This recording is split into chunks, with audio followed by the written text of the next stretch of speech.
Viewers, welcome to Nandini's kitchen. இன்றைக்கி நம்ம நந்தினிஸ் கிச்சனில் ஒரு நல்ல சுவையான மணமான புடலங்காய் கூட்டு எப்படி பண்ணுறதுன்னு பார்க்க போகிறோங்க. இந்த கூட்டு சாதத்தோடையும் பிசைஞ்சு சாப்பிட்லாம், இல்லை சாம்பாரோடு நம்ம சைடிஷ்ஷாகவும் யூஸ் பண்ணலாங்க. ரொம்ப நல்ல டேஸ்ட்டாக இருக்கும். வாங்க இதை எப்படி பண்ணுறதுன்னு பார்ப்போம். நான் ஒரு மீடியம் சைஸ் புடலங்காவை நல்ல தோல் சீவி பொடி பொடியாக கட் பண்ணி வச்சுருக்கேன். அதோட சின்ன வெங்காயம் 4 சின்ன வெங்காயத்தை ரெண்டாக கட் பண்ணி வச்சுருக்கேங்க. இப்போ இதுக்கு நமக்கு தேவையான அளவுக்கு தண்ணி விட்டு வேக வச்சுக்கலாம். கூட்டு செய்யும்போது எப்போவுமே பருப்பு தனியாகவும் காய் தனியாகவும் வேக வச்சு அதுக்கப்புறம் ஒன்றா கலந்தால் கூட்டு நல்ல டேஸ்ட்டாக இருக்குங்க. நான் இப்போ இதுக்கு தேவையான அளவுக்கு உப்பு சேர்த்துக்கிறேன். இதில் நம்ம தண்ணி விடும்போது இந்த புடலங்காய் வேகிற அளவுக்கு மட்டும் நம்ம தண்ணி விட்டால் போதுங்க. எக்ஸ்ட்ரா ரொம்ப தண்ணி விட்டுட்டோம் அப்படின்னா கூட்டோட பக்குவம் மாறிடும். அதனால் தண்ணி விடும்போது நம்ம கொஞ்சம் கவனமாக தண்ணி சேர்த்துக்கலாம். இது ஒரு பக்கம் வெந்துட்டுருக்கட்டுங்க. இப்போ இந்த கூட்டுக்கு தேவையான மசாலாவை நம்ம ரெடி பண்ணிடலாம். நான் இப்போ ஒரு பேன் வச்சுருக்கேன். இப்போ மசாலாஸ் எல்லாமே ட்ரையாக தான் நம்ம ரோஸ்ட் பண்ண போகிறோம். 1 ஸ்பூன் சீரகம் சேர்த்துருக்கேன், 1 ஸ்பூன் மிளகு சேர்த்துருக்கேங்க. இது ரெண்டையும் நம்ம வறுத்துக்கலாம்.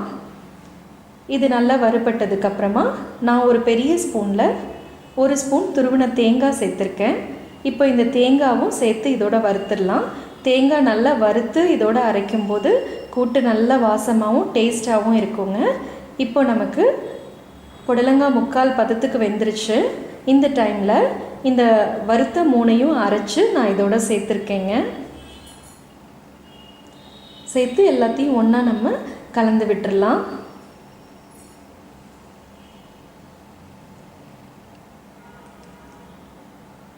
இப்போ இது நல்லா கொதிச்சிட்ருக்குங்க. இந்த டைமில் நான் வேக வச்சுருக்க பருப்பை இதோடு நான் சேர்த்துக்கிறேன். பருப்பு பார்த்திங்க அப்படின்னா கடலைப்பருப்பு துவரம்பருப்பு ரெண்டையுமே நான் சம அளவு எடுத்து ஒரே ஒரு விசில் மட்டும் விட்டு வேக வச்சுருக்கேங்க. இதுக்கு நம்ம நிறைய விசில் கொடுத்து பருப்பை குழச்சிடக்கூடாது. நமக்கு கூட்டில் அங்கங்கே பருப்பு நல்லா தனியாக தெரியணும். ஸோ கடலைப்பருப்பு நமக்கு நல்லா தனியாக தெரிகிற மாதிரி இருக்கணுங்க. அப்போ தான் அந்த கூட்டோட கன்சிஸ்டன்சி ரொம்ப பர்ஃபெக்டாக இருக்கும். இப்போ இது எல்லாத்தையும் நம்ம ஒன்றா கலந்து விட்டு ஒரு கொதி விட்டுறலாங்க. கூட்டு இப்போ நல்லா கொதிச்சிட்ருக்குங்க, நல்ல மணமாக இருக்குது. இப்போ இதுக்கு நான் தேவையான அளவுக்கு உப்பு சேர்த்துக்கிறேன். ஏற்கனவே நம்ம புடலங்காய் வேக வைக்கும்போது கொஞ்சம் உப்பு போட்டிருந்தோம். அதை நம்ம கவனத்தில் வச்சுட்டு இப்போ 2வது தடவை உப்பு சேர்க்கும்போது கம்மியாக சேர்த்துக்கிட்டா போதுங்க. இப்போது இது கரெக்டான கன்சிஸ்டன்சியில் இருக்குது. இதுக்கு இப்போ நம்ம ஒரு தாளிப்பு கொடுத்துடலாங்க. தாளிக்கிறதுக்கு நான் பேன் எடுத்திருக்கேன். கூட்டு எப்போவுமே தாளிக்கும் போது தேங்காய் எண்ணெயில் தாளிங்க, அது ரொம்ப ரொம்ப நல்ல டேஸ்ட்டாக இருக்குங்க. நான் இப்போ 2 ஸ்பூன் தேங்காய் எண்ணெய் எடுத்திருக்கேன். இதோட கொஞ்சமாக நான் தாளிப்பு உளுந்து சேர்த்துக்கிறேன், கொஞ்சம் கடுகு சேர்த்துக்கிறேன், அப்படியே கொஞ்சம் சீரகமும் சேர்த்துக்கிறேன். இப்போ 2 வரமிளகாய் சேர்த்துக்கிறேன். நீங்கள் கிள்ளியும் போடலாம், அப்படியேவும் சேர்த்துக்கலாங்க. இப்போ கொஞ்சமாக நான் பெருங்காயம் சேர்த்துக்கிறேன், 4-5 கருவேப்பிலை சேர்த்துக்கிறேங்க. இது எல்லாத்தையும் நம்ம ஒன்றா பரட்டி விட்டுறலாம். ஃபைனலாக கொஞ்சமாக ஒரு பிஞ்ச் நான் மஞ்சள் பொடி சேர்த்துருக்கேன்.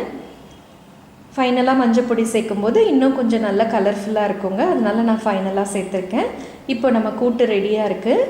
இதோட நம்ம தாளிப்பை சேர்த்துடலாம். சேர்த்து எல்லாத்தையும் ஒன்றா நல்லா கலந்து விட்டுறலாங்க. அவ்வளோதாங்க, பர்ஃபெக்டான கூட்டு ரெடியாக இருக்குது.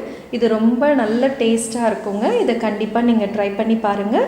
உங்களோட ஃபீட்பேக்ஸ் அண்ட் கமெண்ட்ஸை போஸ்ட் பண்ணுங்கள். மறக்காமல் நந்தினிஸ் கிச்சனை சப்ஸ்கிரைப் பண்ணுங்கள். Thank you viewers, thank you so much.